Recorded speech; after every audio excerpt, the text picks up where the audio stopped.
Hello, everyone. It's Thursday, December 7th, 2023, and you're listening to the DMZ America podcast.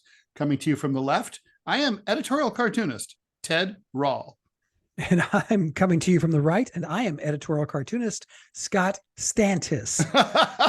By the way, but what you guys missed on this scintillating, we should have recorded it, Ted, just because, oh my God. No one wants to hear that. No one. It would have been great. Yeah, two 60-year-olds trying to figure out the internet. We could not figure out, because initially Ted's speakers decided, you know what, we're going, like the Washington Post newsroom, we're going on a one-day strike.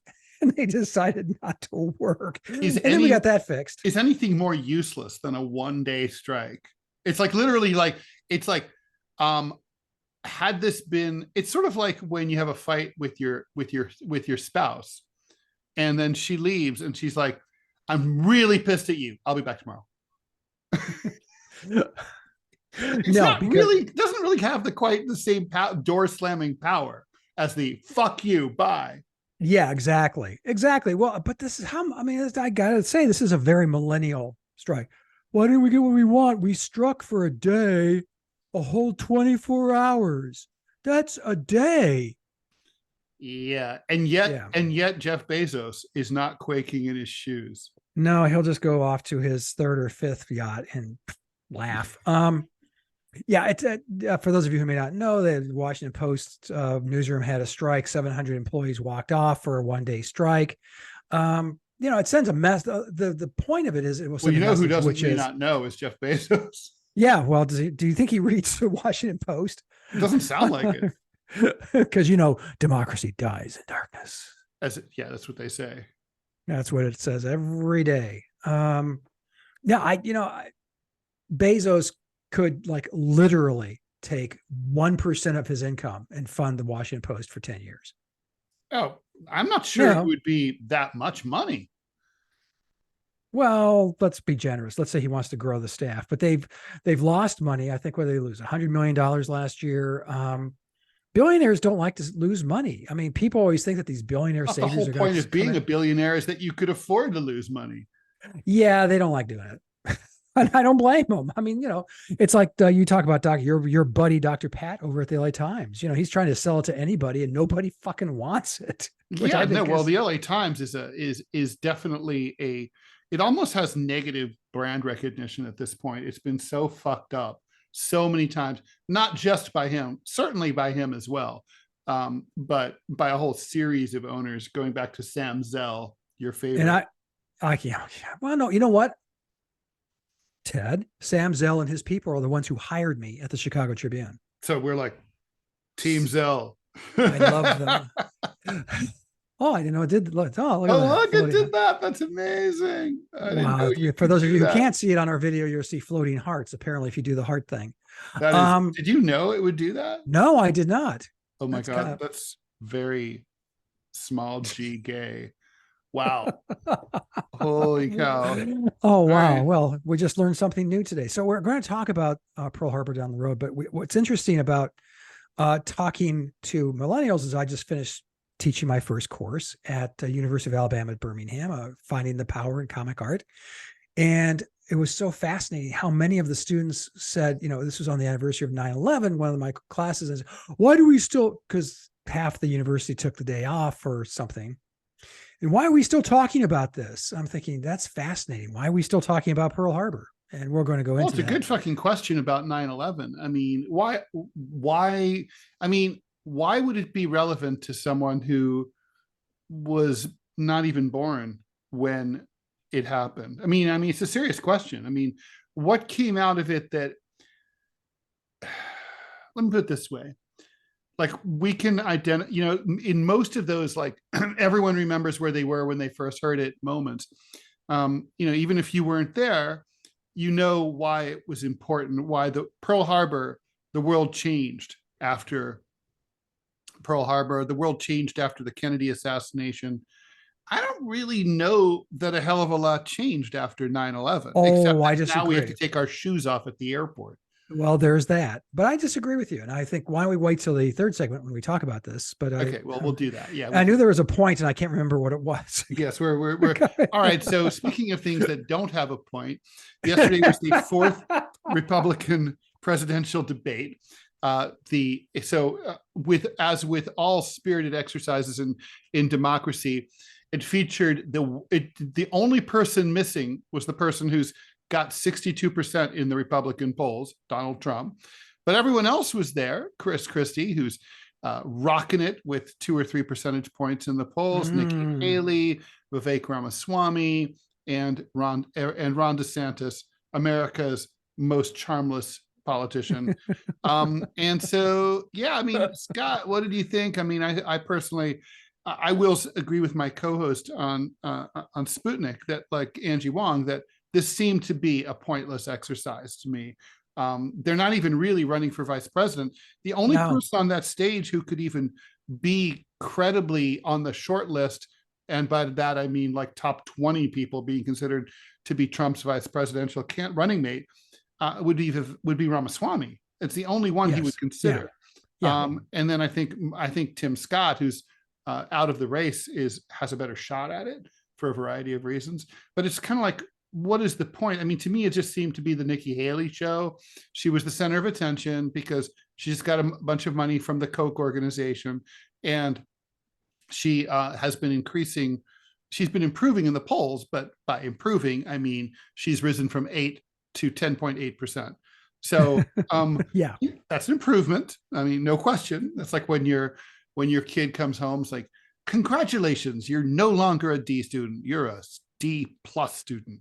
I would have taken that in high school, by the way, but please continue. So I would have. Yeah. I mean, what's this all about? I mean, what does it say? What does it say about the GOP that, why are they bothering to have this exercise? What's the point of it? And do you think anything of interest occurred in the debate? There is no point to it anymore, Ted. You're absolutely right. It's locked up. You and I have both been saying this for how long in this podcast, that it's over. It's not a competitive primary. Donald Trump is going to skate to the nomination. No question. These people are not, like you said, Ramaswamy is the only one who would be considered, I believe, by Donald Trump to be a vice presidential running mate. The other three are running, effectively have said negative things about Donald, so he's not going to pick them. Mm-hmm. And it's going to be, by the way, it's going to be Noam or Nom or Num Num or whatever the fuck her name is, the governor of North Dakota. One of the Dakotas, Middle Dakota. Yeah, no one really cares. She's going to be if I had to put money down, I think from the frozen tundra of the North. Yeah, from the only state in the union that has fewer people than Alaska. It's going to be, because she has been, up Trump's skirt ever since he got elected, and has been a very staunch supporter. And he's on record saying that he thinks she's hot. So, are you serious? Yeah. So that counts. Porn star hot, or I think maybe like MILF hot. Okay. Anyway, so yeah, is this an exercise in futility? Yeah, but what was interesting was Christie finally became Christie in this debate, and I'm not sure if it's because it was whittled down to 4. He barely made it in with his poll numbers. I think he knows this is his last shot at this. His last tryout, his last reel to hand over to CNN or MSNBC. Yeah, exactly. He came off really, really well, and he articulated the argument against Trump from a Republican standpoint extremely well. I really thought he just stomped everybody else. He was very, very good. Nikki Haley, kind of took the slings and arrows about outrageous fortune, and I think she handled that very well. But it's hard to win a debate with 4 people and 3 of them are attacking you. It's difficult. Really, I would view that as an opportunity, but that's me. Well, you can go one of 2 ways on that kind of debate. You can be combative and say, yeah, but what about you? Blah, blah, blah, blah. Or you can take what I always say, and nobody cares, is the Calvin Coolidge. When Calvin Coolidge ran for every office, he never mentioned the opposition, ever. Smart.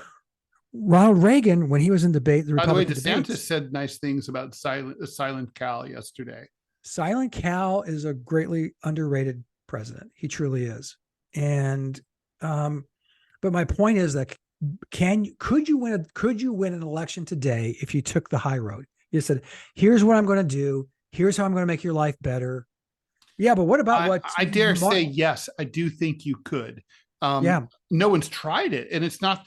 I don't even think it's a high road thing as much as it's an idea thing. I mean, I have not heard any of these candidates express any ideas that sound realistic. You know, like, so I'm not even going to get into whether they're a good idea, but ideas. First of all, I have not heard any candidate offer any kind of idea that could improve people's lives in any kind of credible way. I mean, Republicans and Democrats, the polling consistently shows, care about different things, okay?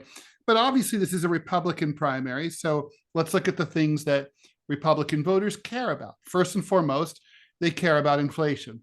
I have not heard any Republican candidate offer anything that approaches a even marginally somewhat credible plan that might possibly address inflation. If I was Scott Stantis, presidential candidate, that's an easy one to answer, Ted. It's because supply chains got so fucked up during the COVID pandemic. We have to facilitate them, grow them. And if that means expanding on infrastructure projects, then you do that. But that's how you fix inflation. That's how it got fixed. That's going to take years, President Stantis. I understand that, but we have to start looking years down the road instead of just next week or next month. Well, no, the answer to that is you're right. I can't do anything about inflation right now. Nobody can. All we can do now is work on it so that 4, 5, 6, 7 years in the future, we're doing right. it. That's the answer. But like nobody like levels with. But you're right. And then also same thing. Again, Republican primary voters, they care about the migrant crisis and the border. And also polls show that. Again, I mean, it seems to me like there's not a lot of room for any of these candidates to walk into to say much. I mean, look, Joe Biden, Trump is all about the wall. He's on he's like wall TM, but Biden signed on and now he's expanding the wall and is pursuing the same exact immigration policies as Trump did, with just like little tiny variations. So you have Nikki Haley saying that she would deport every one of the 7 million migrants who've come in under Biden. I'm like, no, you're not. Like, I don't believe you. I mean, I'm not even saying you don't want to. I'm just saying you can't, and you won't. Can't. And and so there's all sorts of things like that. None of these guys have any ideas. And then there's all the ideas that people care about, but they don't tell the pollsters.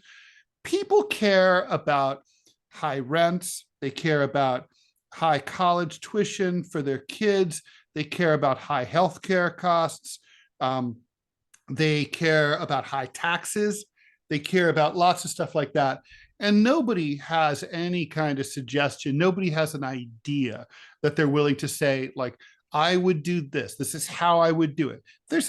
So of course they're just reduced to insulting each other. It's all gotcha. It used to be some gotcha always was part of it, but now that's all it is. I mean, there's no need. No one would ever dare. I mean, I think they're lazy or they just don't have ideas. But nobody sits down and says like, oh, here's what we should do about healthcare. Here's what we should do about college. Or, I mean, it's really this, I'm working on a cartoon right now where basically it's about like how here's the text, right? Democracy won't provide healthcare. Democracy doesn't provide affordable college tuition. Democracy won't house the homeless. Democracy won't keep the streets safe. Won't keep the streets clean. Won't guard the border. Won't do anything about climate change. And then it's like the last panel is like, don't vote for Trump. Why not? He'll get rid of democracy. it's like what is democracy doing for the American people these days? I'm reminded so much of all the histories that I read about Hitler in the years before Hitler came to power, where the German people kept complaining that parliamentary democracy failed to deliver on any of the problems that the German people faced. Everyone felt that way from left to right. And that's still the case here. That's the case right now in the US. I don't care. I don't care. The one thing that unites us as people, whether you're left, center, or right, you don't think that this government gives a shit about you or people like you. Yeah, and I think that it may have been, obviously a lot of it was bullshit, but back in I'd say the beginning in the 50s, the language of politics in the 30s, we're like, working guy, we're for you. We're going to work for you. We're all in this together. We're going to make this better. And this sort of inclusive idea that we're going to collectively get better. Now that's gone. You talk but about. They also had ideas. I mean, they proposed programs. Right. Remember when they used to joke about different candidates having all these, yellow papers on this or that? That was part and parcel. I mean, you can have, and we had campaigns. I have a 5-point plan to eliminate cheese whiz. Oh, the hell! I like cheese whiz. Even though I know I'm French, I know I might have my French card revoked, but I do like cheese whiz. I'm sorry. I grew up in a house of processed foods back in the day, which is why I may die young, but my body will live forever. But you talk about, I mean, yeah, you're right. From the Republican debates, what you wrote I wrote these issues down. It's housing, migrants, inflation, and the homelessness or unhoused. I guess we don't want to offend homeless people, even though conceivably they don't have TVs to hear us or, don't hear podcasts. My point is that you're absolutely right, Ted. And I think it's laziness is one. I think the American voter has gotten lazy. I would argue that the American voter in the 50s, in the 40s, in the 60s was much smarter, or at least certainly more well-versed than they are today. And so if I came out with a white paper on homelessness, how I would approach it, or particularly on healthcare, which I do have, some ideas about, those would get swallowed up and they would be taken by some crazy pro-Trump site and twisted and turned into something nefarious at best. And look, that happened. I remember the ads that Nixon used to ran against McGovern, where McGovern wanted socialized health care, and Nixon basically tried to portray him as like a Maoist communist for wanting to do that. And I mean, I think that's a fair point. But I mean, I do think, to get back to your original question, I think if someone were to just say, look, I don't know about these other dudes, like they can do or say what they want, but here's my ideas. I'll do this. I'll do that. Yeah. Look, Bernie Sanders, that's how he ran in 2016. Yes. And he would have won if the DNC hadn't gotten in the way. He would have beaten Trump if the DNC hadn't gotten in the way. I think 2020, maybe not quite as likely, but still, he had a good chance. And Bernie Sanders is still one of the most popular politicians in America today. His approval rating is sky high. I think people want that. They want to hear the ideas. Even if, look, I got to admit, I would rather hear ideas that I disagree with than no ideas at all. I agree with you, but that's the problem, is that they're scared shitless, Ted, to issue ideas because they're going to be misrepresented, misconstrued, deconstructed to the nth degree. I don't think they have ideas. They don't. Their only idea, if you are a candidate of ideas, the only ideas the other opposition would have is deconstruct your ideas and throw them back in your face. Ted wants socialized medicine. Well, okay. Ted Rall wants to have the tanks rolling down Pennsylvania Avenue while he stands as the dictator with his big picture. Right. That's going to be and you have to be the person in the pocket of big pharma. Right? Yeah. Well, yeah, you have to, and you fight against it. You keep saying, and if you have the energy, Joe Biden, if you have the intellectual wherewithal, Donald Trump, you can stay on point and say, no, this isn't what this means. What this means is this, this, and this. And you can debate these issues and argue those issues. It's exhausting, but that's the job. That's the job. You have the bully pulpit to say, not the numbskullery that Trump spews and not the incoherence that Biden does. Yeah. But I would love to. I'm with you. I mean, Bernie Sanders, I wouldn't vote for ever. But I did respect the fact that you're right. It was a campaign of ideas. It was, if I'm remembering correctly, from 2016, it was student debt forgiveness, not socialite. Did you see? Damn it. Socialized medicine, or at least, Medicare for all. Yeah. Medicare for all. And I'm trying to remember some of the others. Student but loan forgiveness. I said that. Oh, And and the $15 an hour minimum wage. right. So, I mean, but those are real, tangible policy things that you can say yay or nay to. I mean, that's what I loved about, and that's why, and I'm with you. I mean, I like boring candidates who actually think about the issues. That's especially on local stuff where you have the city councilman who knows the city budget backwards and forwards. I mean, yeah, that's the person you want running your city. Yeah. Not the guy, I'm going to throw all the immigrants out. Well, you're a councilman in Hoover, Alabama. Really? What? Right. Yeah, no, exactly. I mean, and also I got to say, part of the reason, and I think we should move on after this. I think part of my big problem with the debates too, and I have to give Megyn Kelly and her co-moderators points for keeping things disciplined and moving along and not letting things get out of control too much yelling over each other. That was great in terms of they kept the children organized. But the problem was that as usual, there's, what I really miss is that Chris Matthews ability where he would just refuse to be deflected. It's like, you didn't answer the question, answer my question. They don't answer the questions. I mean, they're notorious. I mean, frankly, I thought Ramaswamy did really well, but he has this, Ramaswamy has this effect on people, like probably 2/3 of people who see him want to punch him in the face. Yeah. And I'm not one of them. I think he's great and hilarious, but I don't agree with his politics, but I like the way that he's direct, focused, and he says things that really make sense. Like, when he was dressing down Nikki Haley, like, foreign policy experience is not foreign policy wisdom. True. Oh, that's a great line. Well, full disclosure, you do cash his check. That's true. That is true. So yeah. Anyway, let's all right, let's move on. All right, we'll take a little break and then we'll come right back. Woohoo. How come I don't see? Oh, there it is. More.